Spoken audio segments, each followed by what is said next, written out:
Вот это маглюмат.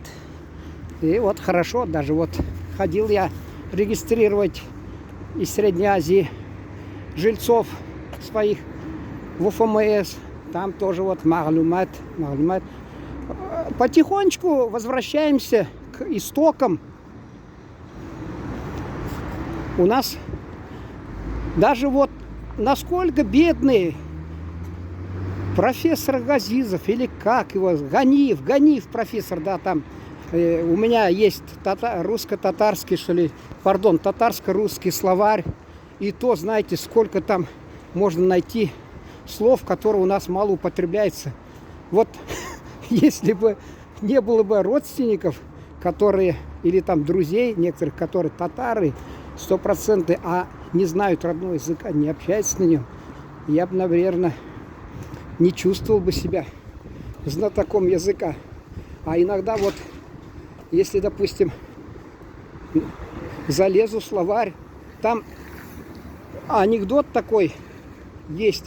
Парень ехал в трамвае, что ли, и все время цокал языком и восклицал: ну ты смотри, не может быть там что-то еще. Ни за что бы не подумал, мол. Люди начали оглядываться, смотрят, а он, оказывается, орфографический словарь читает. Вот то же самое, если татарско-русский словарь начнешь читать.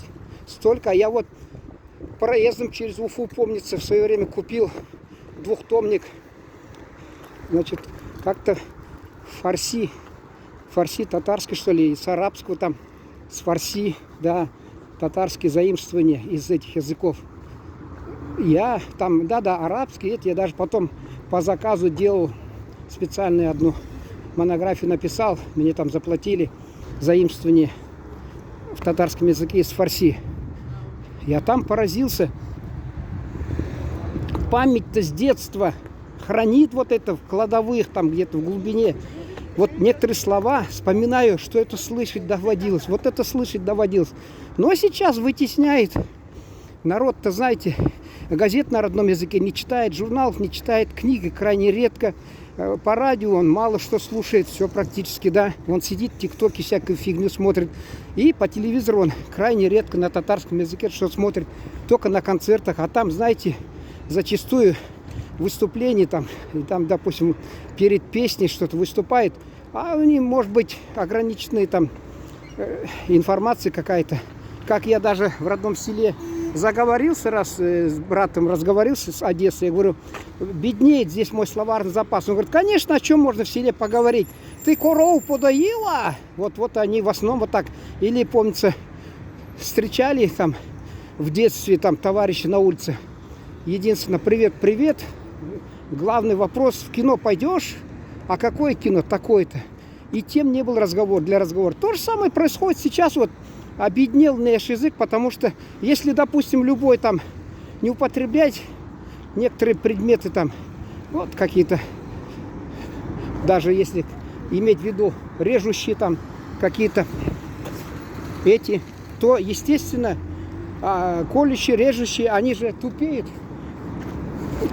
эти предметы, ржавеют просто они без дела. То же самое взять и язык наш, если мы не употребляем эти слова, наш язык костный становится, ограниченный, мы беднеем, обедняем свою лексику, и в результате постепенно мы начинаем употреблять. Вот идешь и слышишь там, бабушка там из чего она хотела, или хочет русскому языку выучить, или что такое там, сынок, ты куда пошел?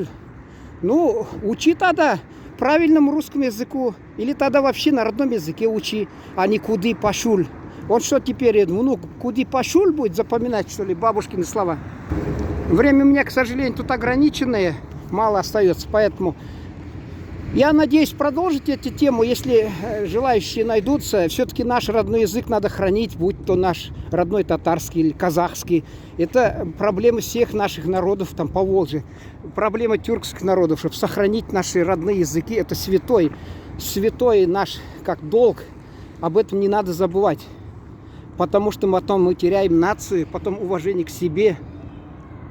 Все, наверное, заканчивается. Всего доброго.